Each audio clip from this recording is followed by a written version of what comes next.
So hello and welcome to episode 12 of Rebel City Podcast. As always, welcome back. Not as almost always. Aye, almost, but not quite. I know. It's good to have you back, man. It's good to be back, mate. Unfortunately, I no appreciation for some of the guests we've previously had that do what they do in their spare time. Real life got in the way last time, unfortunately. But glad to be back. Aye, definitely, man. Good to have you back, man.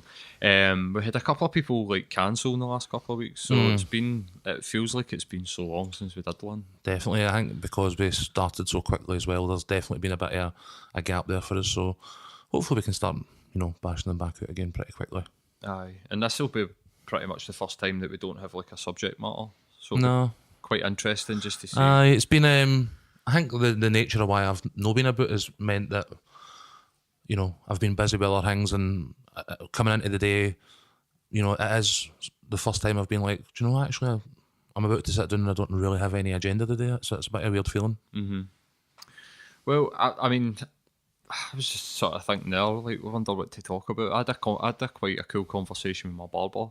All right, aye. A couple of weeks ago. I was actually talking to him about the podcast and talking to him about what we're talking about, sort of mental health and men's mental health, and suppose we've touched on sort of poverty and stuff in the On the Ball podcast, but he was talking to me about sort of men's attitudes, and he was quite interested. He wanted to watch the Brothers in Arms damn Proverbs one, so he was talking. Right. He was just saying stuff that really sort of, I was like, this guy, he was telling me that he'd suffered from depression.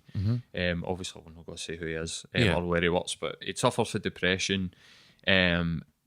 And a lot of what caused his depression was sort of his dad's attitude towards him. Okay.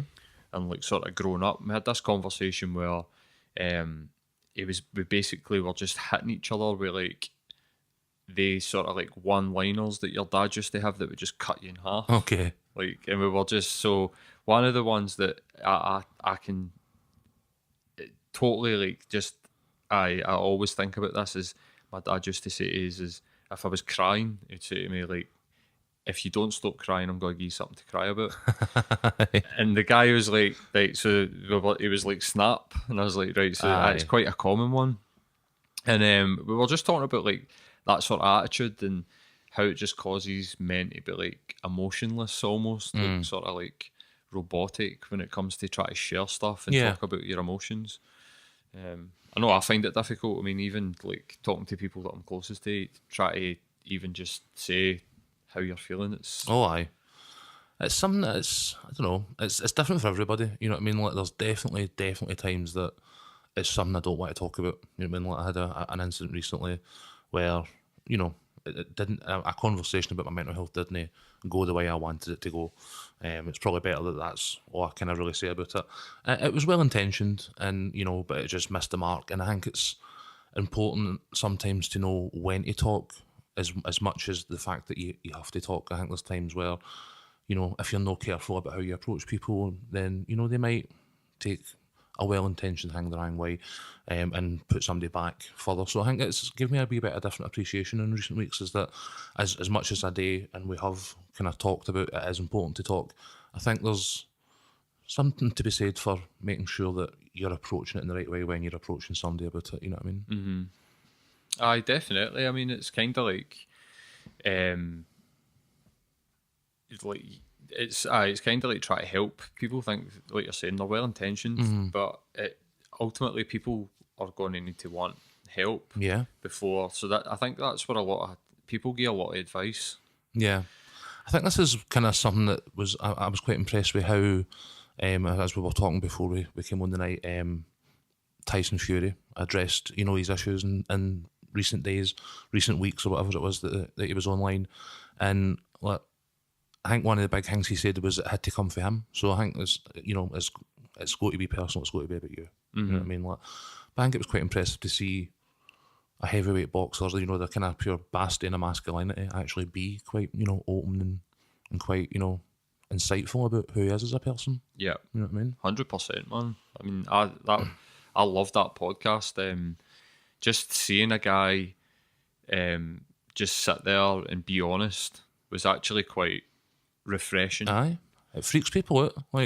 I don't know. I think I had a thing can't remember where I got it from, but just it was like it was a shitty TV show or something. Somebody was doing an experiment in honesty, and he was just completely honest all the time, and how it became about other people's reactions to how honest he was and stuff like that. And I think that's still like an actual thing. I think when are like pure straight with somebody, sometimes it can be quite a jarring, experience for them. You know what I mean? Like, but I think it's important that you get beyond it when somebody wants to talk to you about, that type of conversation. Aye, definitely. In the last few weeks, I've been like, I mean, other than no podcasting, I've been like ridiculously busy. I've had like uni assignments due. I've been down in England like twice in 2 weeks, which, I mean, it does kind of take it out of you. Just that sort of, like, I'm used to a kind of routine. Yeah. And when you get took out of that routine, it kind of hits you a wee bit. But the last sort of like 5 days, I've felt amazing because I'm back training, like feeling good about my training. Your injury hit you quite hard. Oh, definitely. But back doing that, I've went up and did stuff for work, like went up and spoke at a conference, which might not seem like much, but I mean, I was shitting myself. I know. Getting up and I think public speaking's got to be the one that terrifies everybody, isn't it? You know what I mean? What? And like at least 75% of the audience was English. Yeah. And probably So you'd be Gammon. But get your best Ewan McGregor voice on. Aye, so you need to seriously tone it and Yeah. slow down your speaking and stuff. But I felt great about that, and because I really didn't want to do it. I think that's one of the things, but is like that's I think again when we were talking about Darren Brown and obviously saying like wee victories, like daily stuff that you can really take like a level of pride out of. Like I think something like that's right in the sweet spot there, where like if you asked almost all of the population of the world if they wanted to get up and speak for 10 minutes, like the uptake would be minimal. You know what I mean? Like, so you go and do it. I think that is quite a cool thing. You know what I mean? Like, it's something that used to terrify me, like sitting up in a uni class or a seminar where I was asked to give an opinion on something. You know me, I have opinions. You know what I mean? Like, and in the company of my friends, I have absolutely no issue. You know what I mean? Talking to multiple people or whatever. But it used to be something that would like bring me out in sweats. Whereas now I go out and brief, as you say, like teams, presentations, all that kind of stuff. Like, and I think it's quite a cool thing. Now, it doesn't hold fear for me anymore. Don't get me wrong, if it was something that was important, I'd be nervous about doing it because it was an important thing. But the actual notion in my head now, like getting up and talking in front of people, well, as I suppose this kind of backs up a wee bit, is that I'm pretty cool right now. Aye. Well, that's what I was going to say. Quite a rewarding experience, but when you get it right. Somebody said about that, putting that into perspective, and at the lunchtime, and a guy that worked with, and he's watched the podcast, and I was like, I was shitting myself, getting up, and he was like, you're putting yourself at potentially to an infinite amount of people, almost. It's like nowadays, and you've done that without any fear, but it was really, I felt really good about it, and I handed in like an assignment. I worked decent amount on my assignment for uni and was quite happy with what I handed in. So I've just had a good sort of week. Nice. I said, like, over the injury and feeling good about getting back at the gym. So I mean, I think it's important that you acknowledge when you're feeling good as well as when you're not feeling so good. Absolutely. Because the week before that was just everything was in front of me. I just felt like everything's coming up. No. Right, I had to hand in my assignment by the Monday, then my presentation was on the Tuesday. I was like, this is really two big things. I'm also involved in another sort of project that's taking up quite a lot of time and work, and it's like these are quite big things that I've took up, and I was thinking about maybe I should have been a wee bit more wary. But once I got out the other side, I was like, yes. It's what I love when I'm at work, is when I feel like it sounds daft because it's maybe slightly counterproductive, is that I actually feel at my best at work and in life in general when I feel that way, like when there's maybe just a wee tiny bit too much going on. You know what I mean? Like, I think it's what keeps me sort of moving forward, generally speaking. I mean, but at the same time, there is times where, like in recent weeks, I've had the last week off work, getting ready for the sort of winter kick-off. A lot of my work's quite seasonal, and unfortunately get tagged with a chest infection last week and spent most of it just sitting in front of my PlayStation, kidding on about Spider-Man or, Lara Croft for a bit as well, playing FIFA and just generally feeling sorry for myself most of the week. But aye, the break's good. You know what I mean? Like, I'm quite looking forward to getting back next week and just getting tore in, really. Mm-hmm. I mean, but aye, I think for me, I'm on the opposite end. I think I've always said like my awareness is kind of like functional, and I think because I was so busy and about other stuff, it was. And I'd say in recent weeks, it's probably something that I've just blocked out. So it's not something I've gave an awful lot of consideration to because I was in kind of like attack mode, eyes front, you know what I mean? Like, so it was weird getting ready for the day to be like, knowing obviously a few bits and bobs you want to talk about and being like, I don't feel like I've actually got anything in that ballpark where it's, I don't know. But then that in itself became weird to me. That I've had a 3 or 4 week period where I never really like spent any time acknowledging my own, feelings or whatever, you know what I mean? But I don't think I was depressed. I don't think I was, it just wasn't something that was on my radar. And it's kind of quite a weird thought retrospectively that I wasn't really kind of aware at the time, which was odd. So, like the Tyson Fury stuff, like, are you a believer in goal setting? I think so. I think I like the realistic stuff, like the day-to-day stuff. It's what keeps me sort of ticking over. And I think if you're going to then build for there, it gives you a good platform. You know what I mean? Like, I think there's definitely been times where I've set, goals over ambitiously, and then fell, at the first or second hurdle, and that becomes quite a kind of cyclical experience where because you feel like you failed, you need to then go and aim at the same thing again and again and again. And all you're doing is repetitively setting yourself up for failure. So I've been there, but I think that's probably where like the mindfulness and stuff comes in for me, is that the mere day-to-day mundane stuff is the stuff where you can start to build a wee bit of sort of personal momentum. I think kind of Eva touched on that as well when she was talking to Richard. I mean, I've been considering it since watching that podcast and been sort of thinking about I do set myself goals, but I don't think I'm particularly accountable. I think I've been sort of thinking about making more sort of like long-term, mid-term and short-term goals, Right. but actually being accountable for them and keep myself to them, because I think that a lot of the sort of I don't particularly know if I've got very many long-term goals, Okay. like actual long-term goals. Quite like to live abroad, but other than that, it's kind of like I'm just sort of going with the flow. But Aye. maybe I should set myself like more sort of broader, like do you want a family? Like making these sort of decisions. You know what I mean? Maybe it's just because it's been my birthday, but. Oh, you're getting all philosophical because you're getting old now. I don't think so, but it's just that podcast that it struck a nerve. I was like, it's an idea. I do set goals. I mean, I've went back into education. Like I've done these, but I don't know if I've got very many like real big long term goals that I'm like doing sort of short term things to push towards. But I'm doing loads of different things. This is it. It's you've got to keep moving, and like obviously in terms of personal life, I've already got family. Would we like to be getting married? Totally, that's in our long term plan. But health issues and various other things kind of sometimes get in the way of that.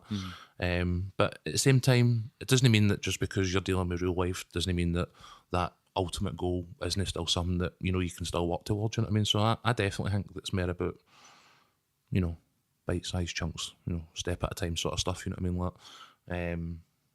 don't want to get there too quickly either, you know what I mean? Like, because I think, again, like the guy Fury was saying, the big thing that kind of resonated with me was when he goes, well, my life was about beating this guy Klitschko, and then I beat him, and then was like, so what's my life about now? You know what I mean? Like, so I think you've got to be careful of that as well, not to put too much into something that's probably quite achievable or within your wheelhouse too much, you know what I mean? Like, because I don't know, you might become sick of success. I don't know.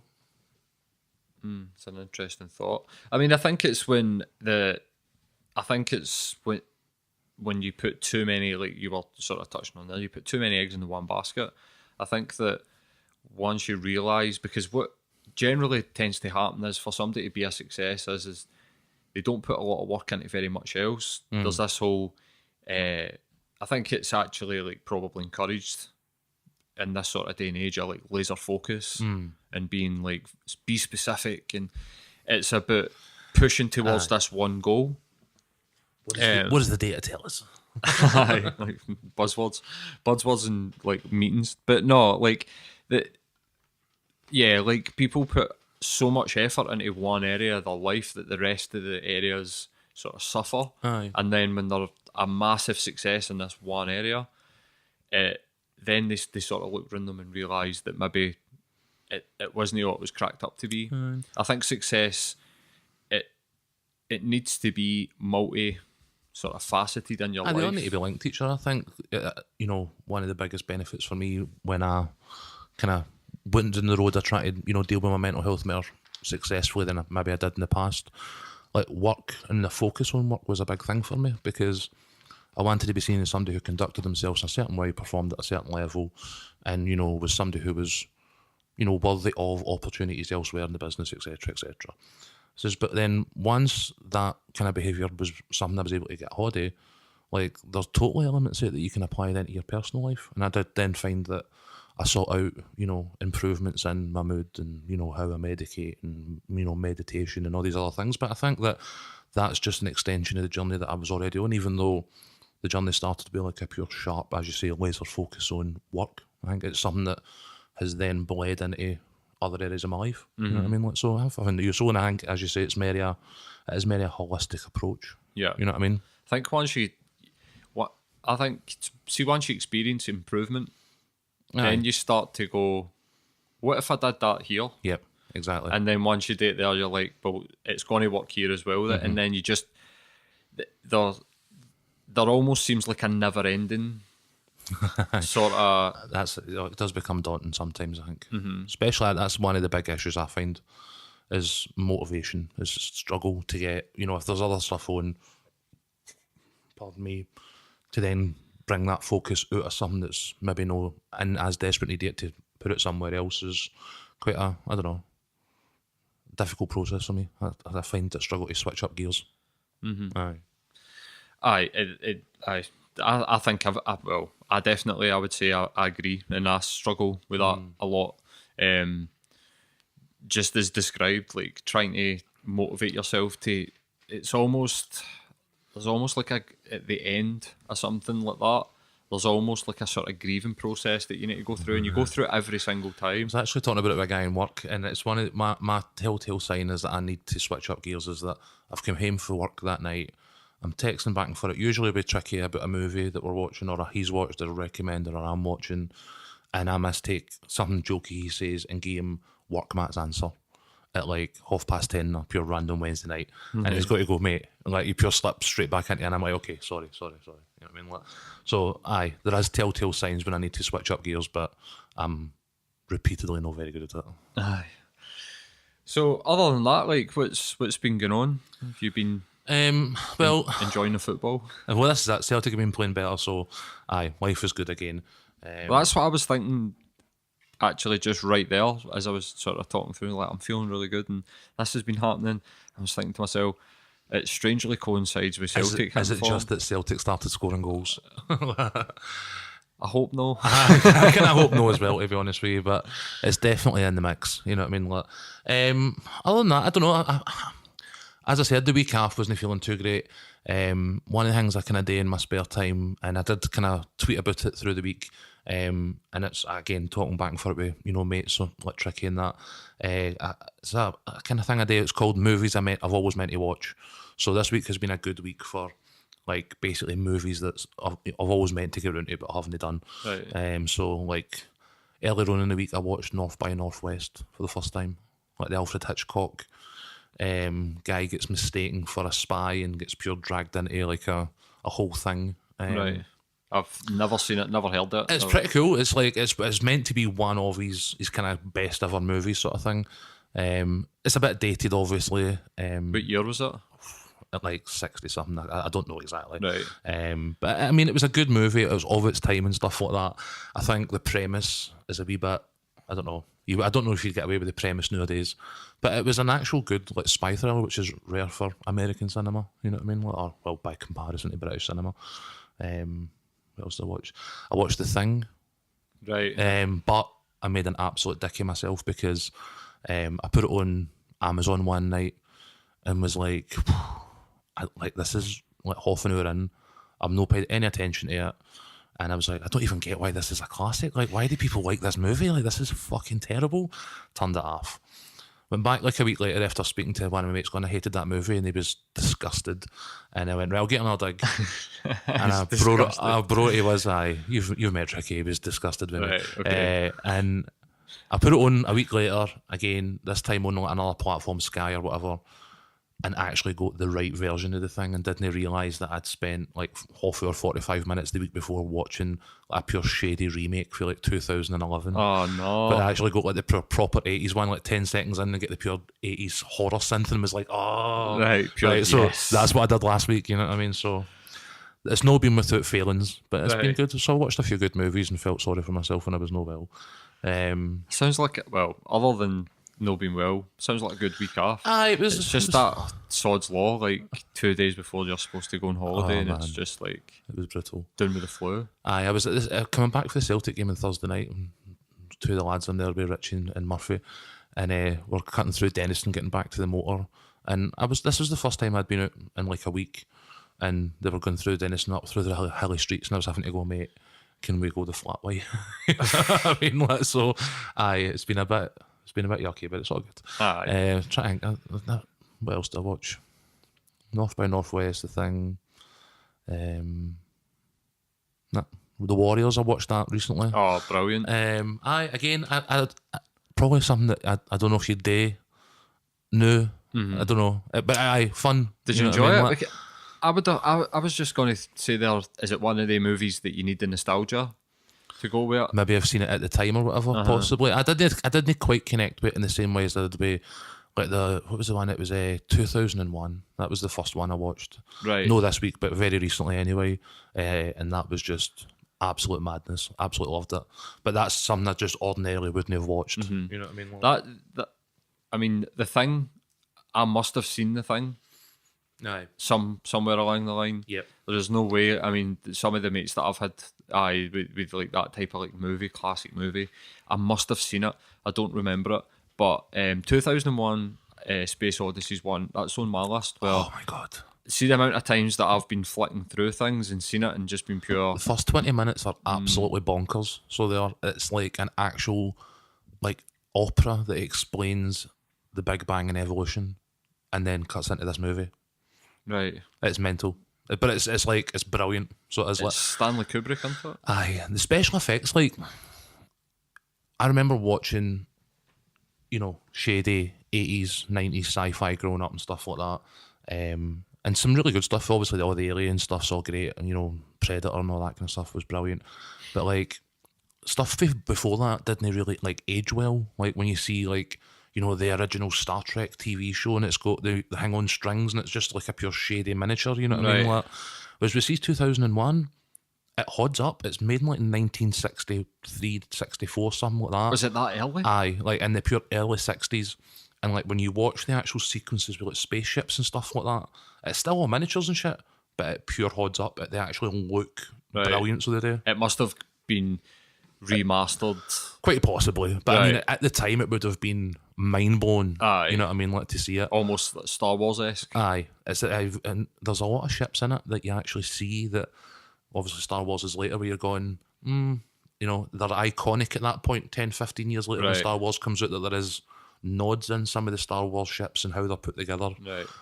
For 2001, which again, they're no, big talking points or anything like that, but if you've seen the two, you'll be like, oh, do you know what, that does look a bit Star Warsy, but it was like, whatever, 12 years before it came out, you know what I mean? Have you ever seen the George Lucas I was going to say THC, it's me just wishful thinking. TCX, like it's the like, sound guys, or whatever it is. THX? THX, aye. He's got like a movie, that was named after that. Oh, right. He made like a movie, like it just, I think it might have been before he did the one about the American graffiti. Okay. So he did American Graffiti before Star Wars, but I think he did this one before THX. And it's like, apparently it's very like sort of 2001 Space Odyssey esque. It's very like surreal. So he's toying about in that area before. So hanging with Star Wars. it wouldn't surprise me if there was a lot of influence there. No. And it's opera. It's like a space opera. Yeah, there's got to be nods to it, I think. You know what I mean? Definitely. I've been watching. Well, it's been a couple of weeks now. Apart from South Park, I've been like. Everybody's been telling me to watch the new one. I've not got into it yet. See, for like the last 6 months to a year, I've done nothing but watch South Park. Aye. It's like I just put it on. And it just background cycles. noise. Aye. So I've been watching a lot of South Park, but watched a lot of Adam Sandler. No, mate, no. Have you seen his special No. on Netflix? It's absolutely fucking hilarious. I'm sure it is, but like I've It's no, systematically like- spent like most of my like Netflix time voting down everything that includes Adam Sandler, Kevin Smith, or any Kevin Smith? No, No. all the ones for grown-ups. Kevin James? Kevin James. Chris you know, Rock as Chris well? Rock gets a buy. Okay, So he does. cool. But the rest of them can all Right. basically get to fuck. And like, I've honestly, and it makes me question the Netflix algorithm. So it does, because Still pushing you it's Adam still Sandler? pushing me Adam Sandler Because all the it's time. like 6% Adam Sandler or something. But I'm like, I don't know how many times I need to tell you, Netflix, that I do Aye, not want to see fuck Adam off. Sandler or any of the guys for grown-ups. He's all specials. It's brilliant. Aye. It's no like pure Adam Sandler. Well, it is a wee bit, but Aye. he's just. I mean, it's like a gig. He's singing I pretty much all remember, the way through this is it. how old I am, I remember actual tape cassettes going around school at St Andrews with Adam Sandler's stand-up on it when people were listening into like headphones. Really? Because he used to like sing songs, and like some of them were pretty vile and stuff like that. So they were, his stand-up was, I don't know, like, would you liken it to like Robin Williams or something like that? No, this is more like. He's done like funny voices and... No, all that this is he did do that. It's like the Saturday Night Live, and they did like characters, Skits. and they did like skits with Chris, the big dude that died of overdose, Okay. Farley? Chris Farley, and the guys that pop up in all his movies.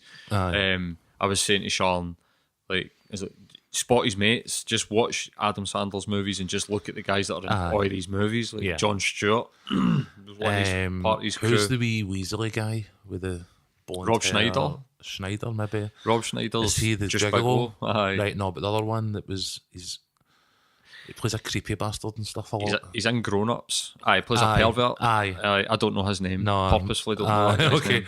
All of them, aye. They've all been like, A guy can and fuck I'm off. not saying I've never ever watched an Adam Sandler movie that I didn't enjoy. I did. I'm just done with them. That's all. Right. You know what I mean? We watched Happy Gilmore, which is a classic, Aye. like a fucking classic. And what else did I watch? I watched another one of these movies, Wedding Singer, Right. and then I watched his stand-up special. But the special's brilliant, So honestly. you're the reason that Netflix keeps Probably. booking Adam Sandler shit. Probably. I think that kind of makes us enemies now, man. Dude, I genuinely think Adam Sandler's hilarious. I mean, I don't watch. Aye.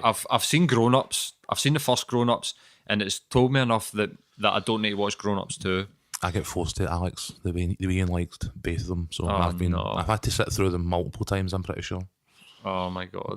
It's grim. I think he pretty much made a hint that they've made Grown Ups 3 as well in this comedy special that he did. Damn you! I know, Damn you, man. Adam Sandler. God damn you, Adam Sandler.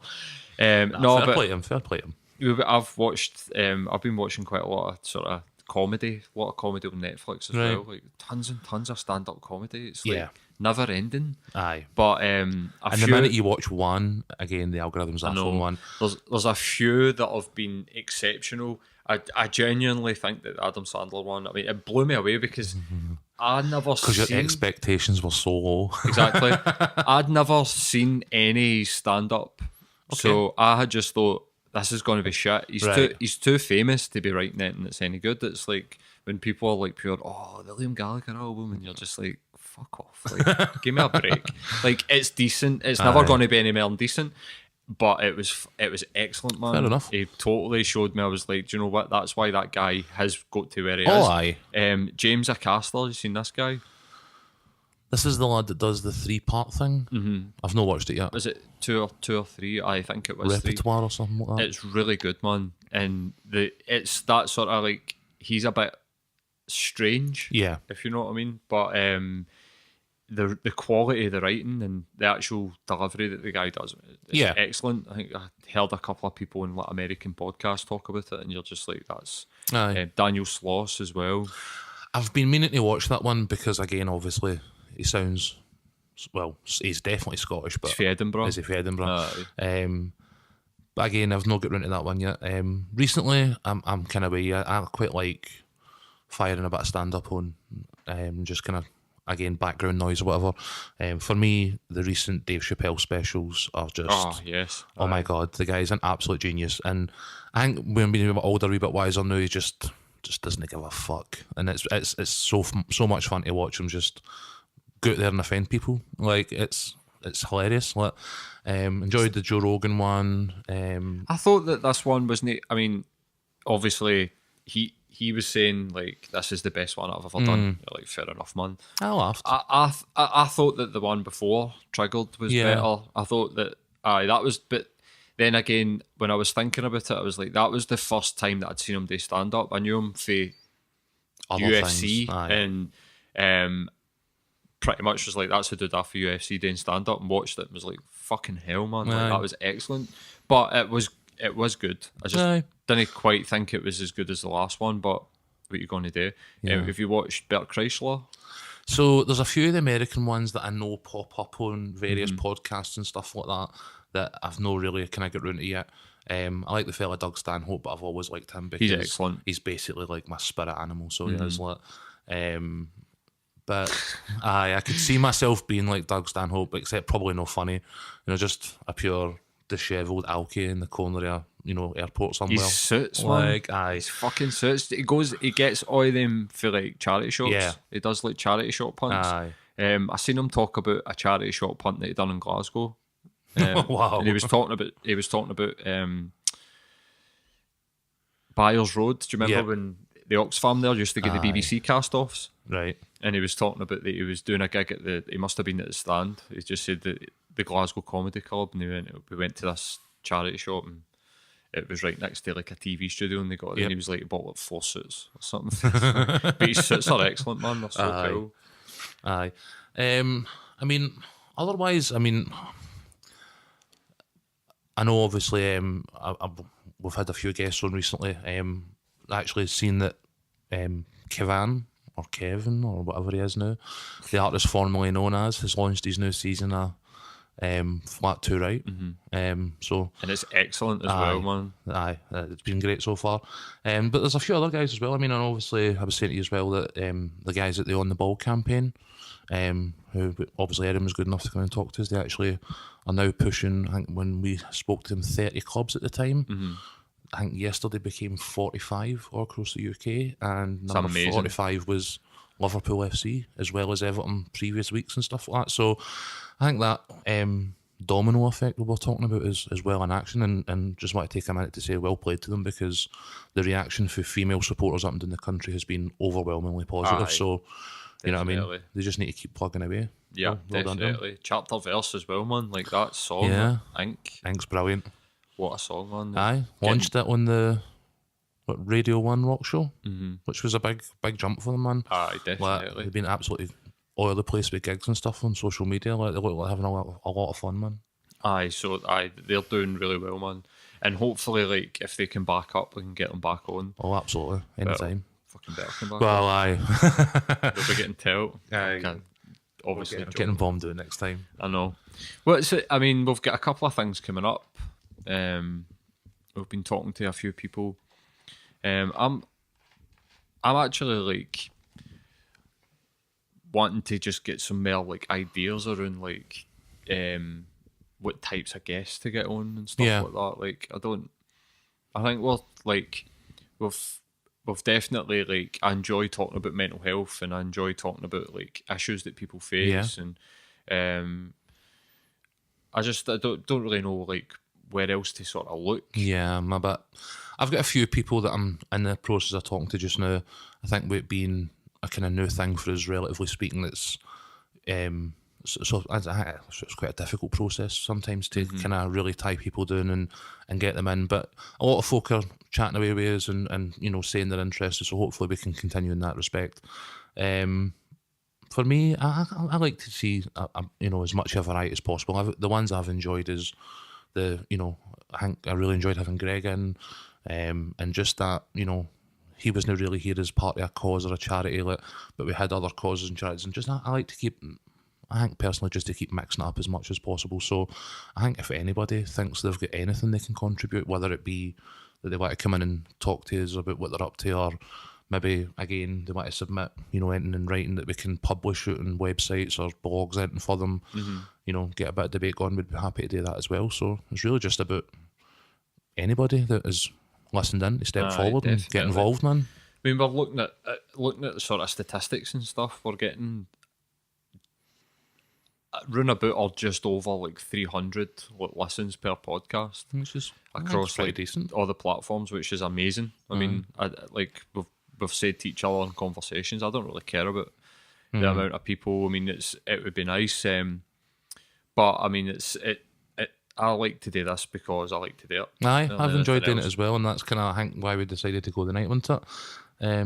I mean, I've enjoyed the ones where we've been sitting talking to the bands. Like I don't know. I feel in my older years a wee bit disconnected from music now when it used to be something that was a pure massive, massive joy for me. So having guys like the Chapter and Verse in and hopefully other bands in the future, definitely, is something that I'm really interested in because it's just like it's an interesting perspective. Like, see when you're out there doing something that you really want to do with your life and starting to build a wee bit of success for yourself. It's great to talk about that and share it with other people. You know what I mean? Like, and I think. It's an interesting. It's always been something people have interested to hear about. There's never been stories about bands that people didn't want to hear. You know what I mean? Of course, aye. So that's something that I'd like to explore a lot more. Hopefully, get the Colonel Mustard, Dijon 5 guys in before their gig at the Barrowlands at Christmas. I think they've got That's like exciting. a big sort of headline show in the Barrowlands. I think it's like 22nd of December. So we'll get them done, and they're really involved in like sort of homeless charities and CND and stuff like that. So I think that'll be a great one. I'd personally be interested, and again, it's because it's an area that I personally don't have a huge amount of experience with, is like the Glasgow dance scene. Like, I know there's a lot of good DJs and promoters and various other folk out there that are doing interesting stuff, not just in clubs but beyond. You know what I mean? Like, I think because the two of us are fans of bands, like, I don't want that to be something that pigeonholes us. I think if folk have got interesting experiences or their experience at the Glasgow Club scene, I'd love to hear it because it's a totally different perspective. I think as well, one of the other areas that we've not really touched on that's a really important issue is like the gay communities and stuff like that. There's a lot of stuff that's been on very recently, both in the UK and elsewhere around the world, that we just don't have any perspective of personally because we're relatively close to middle-aged white straight men. I mean, I personally would quite like to hear. I've always quite enjoyed, reading and sort of watching documentaries in this area, but it's an experience that I have no sort of personal connection to. I get absolutely schooled one time by somebody where I had always had this idea of sort of like egalitarianism, and like sort of anti-segregation, which I felt came from a very, very sort of like nice place. Like, I always felt that the sort of pride.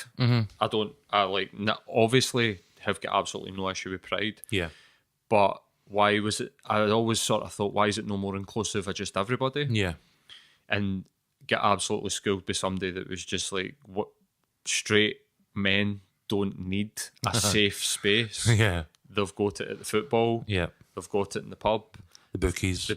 All these different places. The workplace. Why do you need to feel inclusive and pride? What of their thing, yeah. Exactly. And it just made me think, it just made me go, do you know what? You're fucking bang on, man. Like, but the pride thing started, I know it's like, to a degree anyway, a more commercialised, more kind of like public thing. Well, it's like it's like a public Sainsbury's holiday for that. Yeah. and Exactly. Tesco and Pride cups for And Costa cool, Coffee. absolutely fine with that. You know what I mean? No issue. Definitely. But I think obviously in the beginning they were like very political, very again goal orientated. You know, they were there for a real purpose, so they have a place. You know what I mean? As even just as acknowledge of the history of it. You know what I mean? Because they didn't have a voice, and these organisations and marches gave that to that community. You know what I mean? But again, outside of what I can read in a history book or off a Wikipedia page, like, you know, I'd love to hear more about it, especially for people in and around, you know, the city. Aye, definitely. What was your feelings on the whole? I mean, it's every year now, but it felt like this year the poppy issue Okay. was, and I can remember sort of like a point in time when you were a proud Aye. poppy weather. Yeah. Is that still the same? No. I think it's weird. I think when I was at uni, it's one of the main crux of my course was British identity through literature. And I think to a certain degree, at 18 years old, you know, 2 or 3 years of that, and that was the core class through, you know, a considerable period of time. Like, I think, you know, I might have become slightly brainwashed to an extent by it. Because there was great British writers and great British novels and great British poets and playwrights and philosophers and all these things that I studied. And, you know, a lot of them were really inspiring, you know what I mean? So I think at the end of that process, I was quite, you know, comfortable in my British identity, you know what I mean? Like, I think I've also never really felt comfortable with my Scottish identity, to be honest with you.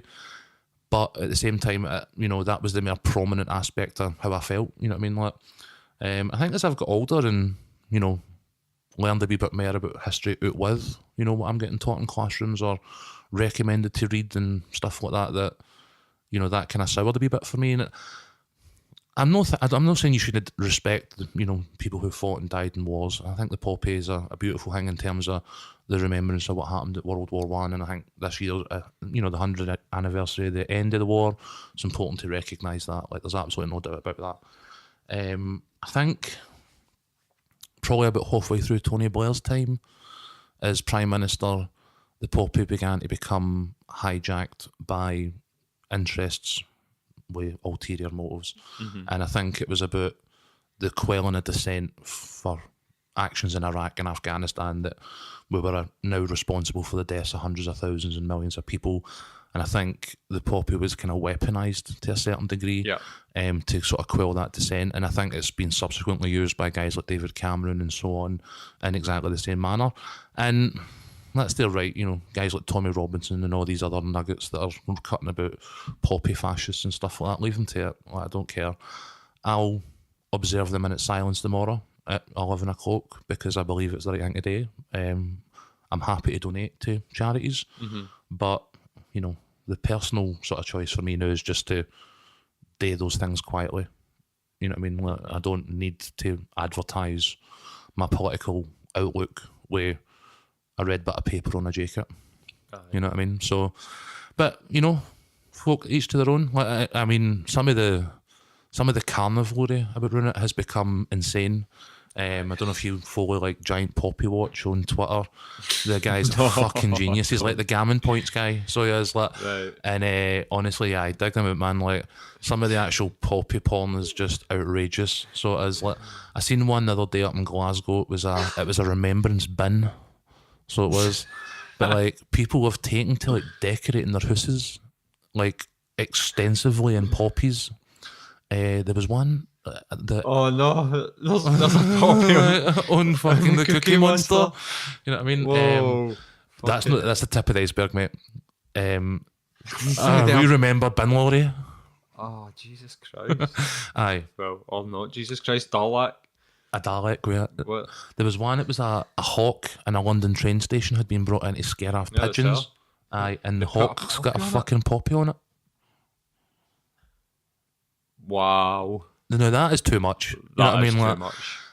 it's no a respectful thing No. anymore. You know what I mean? Like, it's not Oh. a solemn act of remembrance. It's There's a poppy. it's you know, virtue signalling, isn't it? That isn't even wearing a poppy on your shirt. That is a shirt made of poppies. Poppy pyjamas. Poppy pyjamas. There's like poppy lingerie and all the rest of it. That's crazy. And you're like, how is that cool?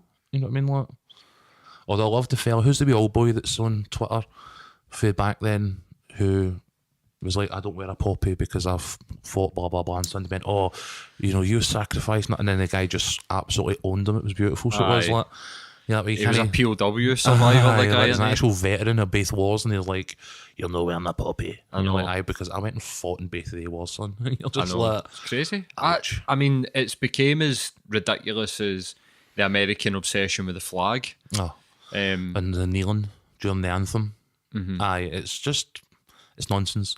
I think the whole James McLean thing as well was absolutely mental. I don't know how many times that lad needs to say to people, look, it's no for me, do what you want, exactly. for it to be something that doesn't get dug out. You know what I mean? Uh-huh. Like, it's absolute bullshit, to be fair. Aye.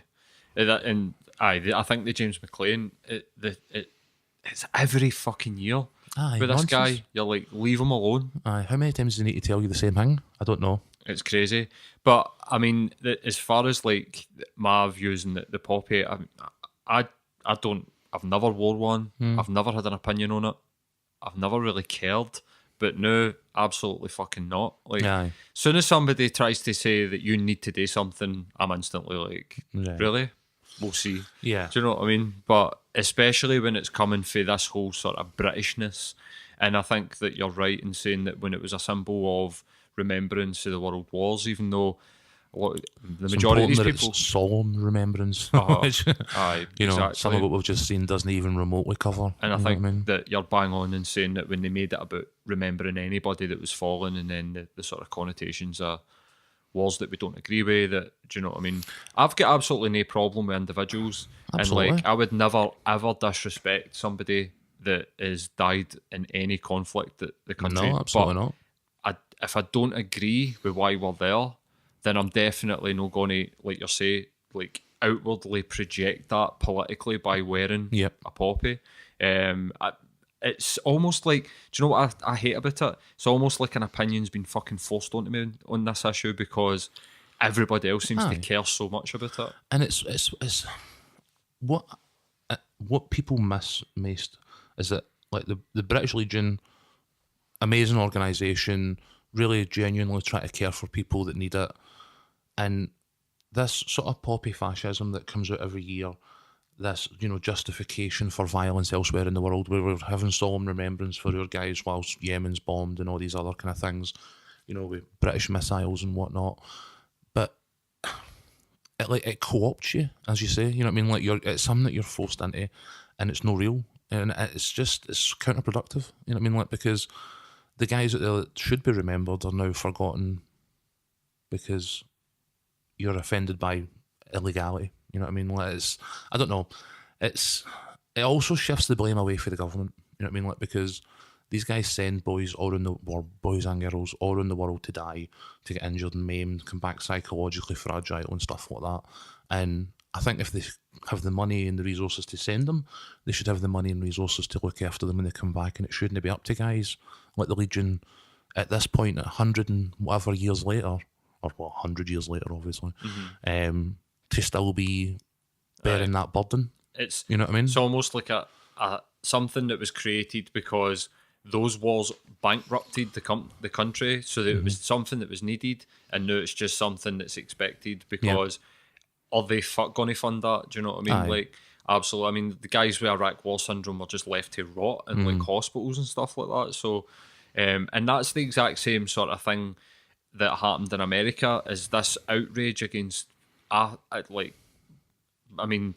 black guys essentially that took a knee in sort of protest against police violence against black people, and it's no that Aye. why, No, is that no, why they, that's that's pretty why they much took right. a knee That's- aye, aye. during the Yep. anthem, aye, that was the reason, and it was like spun as this like you're disgracing the troops and you don't respect the Aye. flag, and it's like, where the fuck does that come for? Yeah. It comes for fucking Trump first of all, so it Spin. comes for the top, and it shuts down on everybody else. But then you're looking at these people and going, the majority of veterans are homeless. Like, you are outraged at this disrespect, Yeah. but you don't take care of people that come back Absolutely. injured, unable to take care of themselves, and in the most part fucking mentally ill. Yep. These things change people, and like, I think the Veteran Affairs Department in America is one of the biggest, but it's obviously mired. I think there's like still whole sections that are done by paper where guys need to be able to like like present records. You know what I mean? Like it's not digitized and stuff like that in large degrees, and obviously it's a massive slow moving bureaucracy as a result. You know what I mean? Like so. A lot of these guys probably could be helped if even they put money in the system to modernise just how to keep their records. You know what I mean? But they won't do that. You know what I mean? So what chance have the guys on the street got? None. You know what I mean? And I don't think they can expect anything less for guys like Trump at this point. I mean, obviously the last week has been a complete shit show for the guy, and he's still just bouncing stuff away like he's, you know, chilling at Mar-a-Lago. You know what I mean? Like, it's like... It's a level of delusion and like disconnection for reality at this point that I'm actually starting to find myself quite impressed by it. Like, because he stood in a room full of like journalists, what, midweek, 100 odd plus, and went like that to Asian journalists. Sorry, don't understand what you're saying, sit down. To Mexican journalists. Sorry, don't understand what you're saying, sit down. To black journalists. No, that's a racist question, sit down. You know what I mean? Like, and you're like, that's a disconnection for reality that is so overwhelming that I don't know how to be anything other than by impressed by it at this point, because I don't know what the end goal is anymore. I know. You know what I mean? Like, well, is it to literally just piss every single person on the planet off and then leave? I don't know. Like, spend everybody's money and then retire. You know what I mean? Like, I think this is a question that I've been asking since he was elected: is what's the point? Or because nothing happens by accident. Like so I still don't know. the end goal here is that he makes more money for him and his family, and I think that's a carrot that's been dangled in front of him for him to do it. I think that's got to be it. I don't think there's anybody capable of controlling him, but like for that to be the case, like look at him. I mean, he's, you know. I think he's. I think it's perfect. I think that that's the reason why they've got Trump, is because this is what they've wanted. They've wanted chaos. Well, aye, they definitely. I mean, got it's that. the biggest sort of distraction. I mean, I couldn't tell you anything that's went on in America other than Trump since he's been elected. This is that. And when you think that not one brick of the wall has been fucking laid. Aye. I mean, they spend something like $22 million on making like sections of the wall, a section of it, an example. It wasn't even in place. It was just like, that's what it's going to look like. No, in fact, it was like 4 or 5 different options, and they spent like a gross amount of money on even just that. But I can't even tell you anything that's went on other than Trump in America since he's been elected, which is kind of scary because so much has went on. I mean, so many mass shootings have happened, and he steals the headlines for everything. That's crazy. It's mental. I mean, even just looking at the notion that he sacked that Jeff Sessions, you know what I mean? Like, he's now sacked the head of the FBI, the Attorney General that he appointed, and like 13 other members of his core staff. Now, it's madness that he's still there, because this guy Sessions was a line in the sand for Republicans, and he's now crossed that line, but he's also got them out of the barrel because they've now lost the House, and it's just the guys in the Senate that Trump has got an allegiance to now have to do a bit of help, because now it's about damaging the party and getting their agenda through, and it's madness. He's been completely unchecked and will continue, by the looks of things, to go completely unchecked. I mean, you know, it's stunning. I mean, this week to be then using shit off InfoWars and all the rest of it to imply that press, you know, journalists are assaulting staff when the world's cameras seen, you know what I mean, to actually tell you, no, that thing that you seen in Mary and I's has never happened. You know what I mean? Like, you're like, the balls on that is unreal. It's scary. Aye. As well as like, as much as it's like, Jesus, like, what is he doing? Or like, almost like that's took some serious balls. It's scary that there are people out there that will believe him. But hang on, even after they've seen that, they'll be like, no, look, he hits her. Yeah. And you're like, I think there was an article in The Independent or something this week saying that it basically doesn't matter what you say to a Trump supporter, they're not going to believe you, even when you can like provide them with video evidence and stuff like that. And I'm assuming that came from like an actual study and not just somebody, you know, randomly making it up, although you would believe it either way. But we're so far beyond like post-truth now that it's like we're not even in reality anymore in a lot of respects, because when he can just go, that didn't happen, when you've seen it what the fuck else is going on? You know what I mean? Like, and this circus that is that press conference and telling foreign journalists to sit down because they can't understand them and so on and so Disgusting. forth. Is all because he knew that Jeff Sessions was going out the back door. You know what I mean? Like, it's so again, sort of smoke and mirrors to a certain extent. You know what I mean? Like, and who knows what he's going to be emboldened to do at this point? But well, we'll find out if I'm hoping. I don't know if I don't really care that, but I'm hoping that his son does get indicted here because I think then we'll get to see. I think this guy Mueller's playing chess. Like, I think he's thinking about this tactically. He's seeing the moves that Trump's making. He's putting information out there that says, well, I can indict X, Y, and Z. I've got subpoenas for this one, that one, and the other one. I'm just ready to go. I think Mueller's sitting there just basically kind of waiting to strike at the minute. Next move. So he is, and he's putting out there what may and may not happen to see what Trump does. And, like, Trump's a brute and obviously has got his own way, but he's not a fucking chess player. And this guy's no way. This guy's the former head of the FBI for a reason. You know what I mean? Like, he's actually a Republican.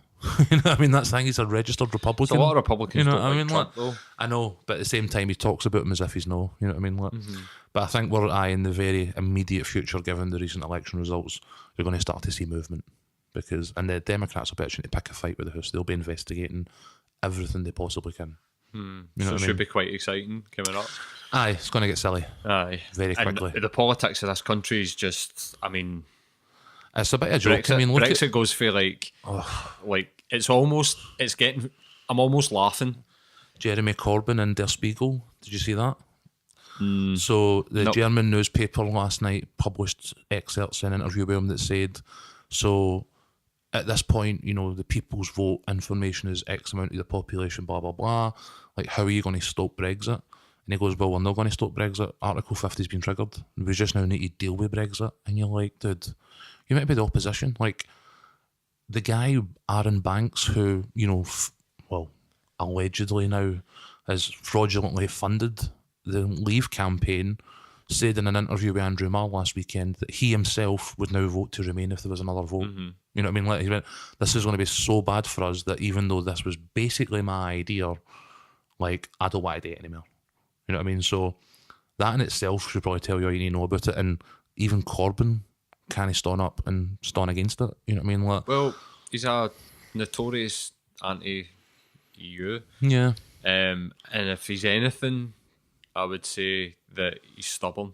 But to lead the country, he needs to do what's best for the country, know what's best for his ego. I don't think know what I mean? this is what this is. I mean, I started out as a very optimistic supporter of Corbyn. Aye, it doesn't seem like a bad guy. You know Joined what I the mean? Labour Like, Party to vote for him. Probably, I'll advise whenever that was 2014, 2015. Was thought, fuck it, let's just give this guy a go. He's so different. This was my whole motivation is that maybe we'll get an opposition in Westminster, and it's transpired that he's just doing. It's like he's as much a politician as any of the rest. oh, of them. aye. That's why he's had a 30, 40-year career in politics. You know what I mean? And look, I'm not to say that he's no well-intentioned. I just don't think that what I've seen or heard him that he's really living in like the same area as the rest of us. Like, you know, he might be against EU bureaucracy and he might think there's red tape and blah, blah, blah. But the brass tacks are now that we're like 3 months away from a potential financial catastrophe that sends us back to the fucking Stone Age. Now, you want to be Prime Minister, you want to get into Downing Street, stand out at the front of the Labour headquarters and go, we're calling for a general election, and if we win, there'll be a second referendum, and there'll be a fucking landslide. You know what I mean? That's if he wants number 10, that's all he needs to do. I think at this point, like, people are desperate. Like, there's a lot of people who didn't really think about it. I think changing their views as it gets closer and closer in the actual reality, like a no deal Brexit. I mean, diabetics going without insulin. You know what I mean? Like, the government already publicising that. Don't worry about it, but we're stockpiling food. Aye. We're stockpiling this food. is where fake news. Like, what the fuck? This is where the sort of what I fake mean? news thing, because they get away with sort of going, this is Project Fear. And it's all, do you know what's really sickening about that is that they are the creators of Project Fear, these fuckers. Yep. Like, they did it in Scotland during the 2014 Boris referendum. Johnson's brother just threw him under the bus yesterday about it. You know what I mean? I love how he's getting held up as this bastion of like pure social justice now. Like, just look up his record. Who's this? Joe Johnson. Joe Johnston. Aye. Did they not leave the Tories? he resigned a position in protest or whatever. Okay. But it's Cameron called this to settle differences in the Tory party, and has divided the Tory party more than it's ever been in the entire, Aye. recent history. How many of his Like, mates got their money? Yep. Like, let's be honest. Absolutely. 2008, post 2008 austerity was a money grab, just Yep. like Trump in America is a money grab. Yep. Like, I think that, well, I would, I don't know where I sit on this, because I'm worried about the rise of the right wing. If they get this anti-democratic tag of like, you can't have a referendum and then go back on it. But it was an advisory referendum that is now the subject to election fraud. Aye, but You know does what I that mean? matter? Like, does It that should. matter? I know it should. It and should. I'm definitely like, I think we should. I think that there's so much discourse and there's so much like worry about Brexit that we should definitely get a people's vote. We should get a Aye. vote on the final deal. See, if, and if it's yes, then fuck it, we do it. people like Rees-Mogg and Boris Johnson actually campaigned a wee bit on that at Mm-hmm. the start of the Brexit campaign before the 260 million to the Yeah. NHS get rolled out, and they campaigned on, well, if you don't like it, there can be a second vote. Yeah. There's YouTube videos of Jacob Rees-Mogg saying it in Parliament. Yeah. It's not a legally binding referendum for a start. But I think there needs to be an eye kept on the radical right jumping on it and being like, that's anti-democratic, and trying to come out as But like, the radical right we're of the people. are on the rise across the world. Like they'll find something else to jump on if it's not this. Mm-hmm. You know what I mean? Like, and I don't know how you can say something's anti-democratic if it's decided by a vote. You know what I mean? Like, if we go, look, here is the actual reality of the situation. Let's go back to the polls and Well, see what happens. they try and use Ireland as an example. I mean, I've not even thought about what's going to happen there with borders and all that kind of stuff. I mean, they've got the Tory party willing to potentially like torch the Good Friday Agreement just to make a point within their party. You know what I mean? Like, it's the whole thing has got so far beyond like political parody at this point that it is genuinely frightening. You know what I mean? Like, nobody's got a fucking clue what they're doing.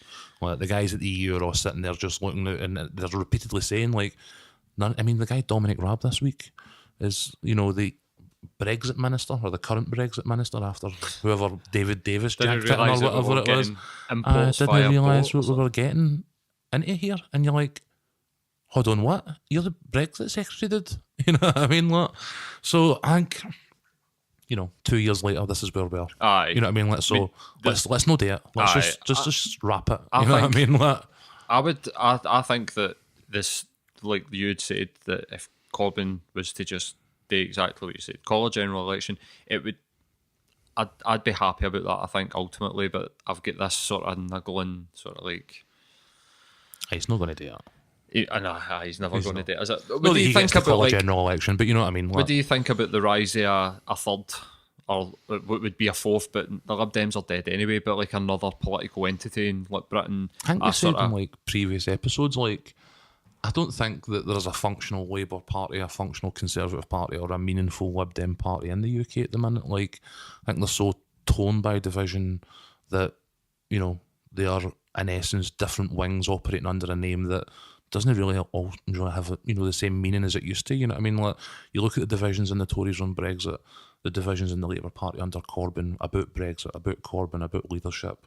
Like, there's so many factions across the board now that I think, there'll probably be Tories and certain members of the Labour Party that are probably more closely aligned to each other, when there's other members of the Tory Party that are maybe more closely aligned with UKIPs and whatnot, that members of the Labour Party might be more inclined to lean towards, Lib Dems and stuff like that. And I think there's probably crossover there that would be more representative of who the people involved are actually about. You know what I mean? Like, but that's not going to happen because, as I said, we discussed before, first past the post that stops any real emerging political party for, rising up through the.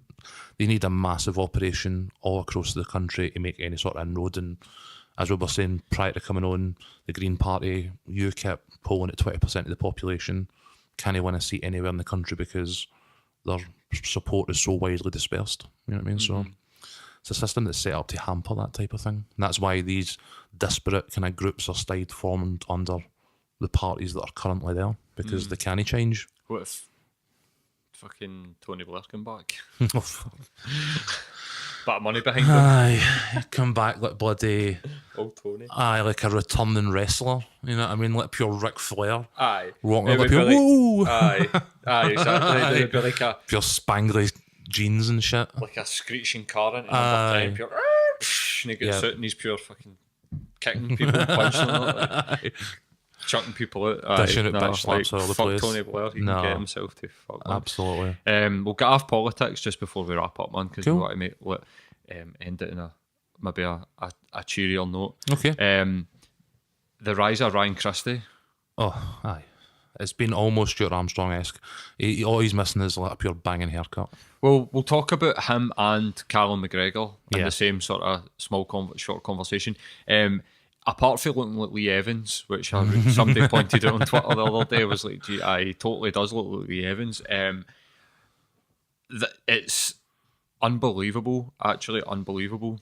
What I really Very liked good. about the lad was that after his performance last Sunday out in Edinburgh at Murrayfield, I seen a picture tweeted for his local Salvation Army the next day, where he's just put in the best performance of his Celtic career, single-handedly, turned the course of a cup semi-final against, the Nations League leaders, and the next morning was doing the Sav Army, like dropping off clays.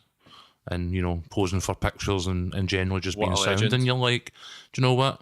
That seems like a good boy to me. You know Mm-hmm. what I mean? Like, and he's put in a bit of graft. He's been humble. Went out to Aberdeen. He's played well for Aberdeen. You know what I mean? Like, he's come back with the right temperament. He's been patient, and when his chance came, you can't say he didn't take it. No, absolutely, You know what I mean? man. He's been incredible. I mean, I thought he was maybe as quiet as I had seen him since that Hearts game and on Thursday night, but then he just popped up with that run. His first touch, and Breaking the lines is vital. That's what Armstrong did. That's what he's doing. It's what guys like Sinclair and that have done for us in the past. What James Forrest is starting to make a real name for himself doing is like, we're sitting with 2 banks of 4, 2 banks of 5 or whatever sitting in front of us as Hearts were the other week there. You need somebody to break the lines, and like Christie looks sort of ready made for it. aye, man, excellent, man. I hope he can just stay fit, stay in form, and Callum McGregor's another one that I kind of have a similar thing for, and it's weird because as a Celtic fan, I don't remember an awful lot of times where young prospects came up through our ranks, went away on loan, and then come back and had sort of meaningful success. Like, and obviously McGregor did it, come back under Dyler, and don't get me wrong, it's taken him a few he was years. out on loan. It was like Notts County, so it was. I think he came back with like 16 goals and like 15 goals and 30 odd appearances. Before he'd made his debut, Aye, he'd aye. been out on Yep. loan. Right, okay. Come back, obviously Dyler put him in the team after his good year away. It's taken him a bit of time to obviously find his place, but the way he's been stroking the ball about in recent weeks has been a thing of beauty, and I think it's been a bit of an eye-opener as well, because obviously Scott Brown's a colossus, you know what I mean? Like, he's an absolute giant in terms of what he's brought to the club and how he's performed in recent years, but, does he give us that mobility against a Hamilton or against a bottom six side? Do we a Dundee or whatever it is? Do we really need that protection of him sitting in front of the back four and maybe potentially slowing things down a bit, or is there space for McGregor's to start rotating in and maybe giving us a wee bit more options? I mean, I think he'll struggle. I think in an ideal world you'll find it will be the two of them. I think you'll find a place, at the Scottish level. For me, I was saying to lads in the group chat, at a European level, I'd have Browning and Sham against, stern sort of Scottish opposition in Aberdeen, a Hibs, or Derhun, maybe Brown and McGregor, and then against everybody else, maybe McGregor and Sham. You know what I mean? And have that, because I think Sham just naturally mirrors whoever he's with. So when Scott Brown's there, I think he's maybe a wee bit more conservative in his approach. But I think when he plays in next to somebody like McGregor, he's got the potential to then show a wee bit more in terms of Sham's performance. You know, What about? I was surprised that he signed a new contract. 4 year. I mean, you have to assume it's with a view at some point to selling him in the not too distant future. But I think we'll get another 18 months out of him or so. You know what I mean? Like, he's had a year. Tend to find it around about the 3 year mark has been when we've tried to, in the Sell 2 to on. 3 year mark, we've tried to punt people on. And that gives us enough time to say, well, we're responsible for this development and go with our best wishes. You know what I mean? Which, if that's what he turns out to do in the line, fair enough. You know what I mean? Like, Definitely, he's not a supporter. You don't need any expectations for the boys. the benefits of having like a gajillion central midfielders when Brendan Rodgers came in is that he can now sell off all the best ones, and we've still got some decent central midfielders kicking about. Like, you know what I mean? It definitely is. I mean, if it's not down to him, I don't know who it's down to, but the work that's been getting done. Do you know what I was thinking the other night after that game? Is that how badly this season could have took a turn. I mean, it's took a turn for the good, and there's been a couple of wee bits. I'm sure he's got his luck, but the message that I've knew that it's there and done with, and I can get my emotions out of the slump, if we could even fucking call it that, but is how his message was consistent. Yeah, and it was, and he was just like, I had faith. It will come together. Aye. It's just he could see through, just like a sort of. Whereas you've got like the Chris social media Boyd came after his big time, man. That, I think that had a lot to do with it. I think it did. I think this Celtic team's shown a number of times that if you want to, you know, cheer at cup semi-final draws or call us out in the press, that, you know, somebody somewhere's putting it up on the dressing room wall and we're coming for you after it. You know what I mean? Like, and I think that's the one thing that we have shown time and again, is that when that challenge or that, you know, needle has come our way, like, we've kept the heat down and we've just dispatched folk. You know what I mean? Like, and that's, I think, where we're back in the groove. You know what I mean? So Well, definitely that. I'm glad to have it on a European level. One of my big concerns has been no win in European home games, because obviously that's something that up until Rosenborg we kind of yet to do at a group stage. And I think in the group stages it's important that you take care of your home games. And, you know, obviously our away performances weren't great in recent weeks. We're a wee bit unlucky in certain areas, but at the same time we've won 2 for 2 in the home games, and, you know, going to have a tough one next at home with Salzburg. But at the same time, you know, if we get anything out of that, and, you know, the last game away to Rosenborg could be brilliant for us. You know what I mean? But we'll wait and see. You know what I mean? Like, it's a tough group. That's you know what I mean? But we're making strides, I think. Looking forward to games again, which has just been something that's been missing since the start of the season. Are you reading? Are you listening to anything? No, not so much recently. As I say, the last couple of weeks been pretty busy. I had been reading. What was the last thing I read? I was reading that Marcus Aurelius or the Meditations for a bit. That's right. Aye. Just kind of but that's it. I leafed through that briefly. You know what I mean? Like, but I've been too busy, to be honest with you. As I say, I'm on the lookout for some new music. I found it again a bit disconnected for it. Simulation Theory? No yet. It's good. I don't doubt it. I know Muse. I'm going to enjoy it. You know what I mean? Like, it's the right type of bonkers for me. Last couple of albums have been growers though with me. The first listen, I'm like, and then you're like, right now, I think they've honed what they're in about at this point, that I know I'm going to like it. It's so good. Aye. It's I'll leave it at that. So I've been listening to Simulation Theory. Sean, what is the name of that band? Is it We Were Thieves? Is that what they're called? We Were Thieves? Is that what? I'm not sure. I've been listening to an EP. It's like a 4-track EP on Apple Music. I'll stick a link to it actually, and just down below this. And it's, I mean, it's different. Like, so Dan had let me hear their album. So I think they're like one album, and then they've done this EP. And the album and the EP are very different. So I think that's why they've just done it as an EP. Probably like 3 or 4 tracks that maybe didn't fit elsewhere or whatever. Aye, exactly. But they are fucking excellent. I mean, amazing, like heavy rock, like sort of alt rock pop songs. And I'll stick a link to it. And I just recently got a book. It's actually a Scottish lassie called Lee Brooklyn, and it's called How to Be a Fucking Unicorn. Love that title. So I'm chatting to her about getting her on the podcast. She's in New York just now. She's like splits her time between New York and Scotland. So going to try and get her on. She's definitely a unique character. And right, okay. The book, love it. That title totally does her justice. Right. You know what I mean? So outstanding. Should be good, man. But that's us like well over an hour now, man. Cool, man. I've enjoyed just sitting chatting again, man. Definitely. It's good to get back in the habit. So hopefully we'll have something next week. I've got a phone call to make, a couple of phone calls to make. Hopefully we'll get some done next week. But man, I've missed this, and it's been really good talking. It's been good. I've enjoyed it, man. Until next week or next time. Cheers. Cheers.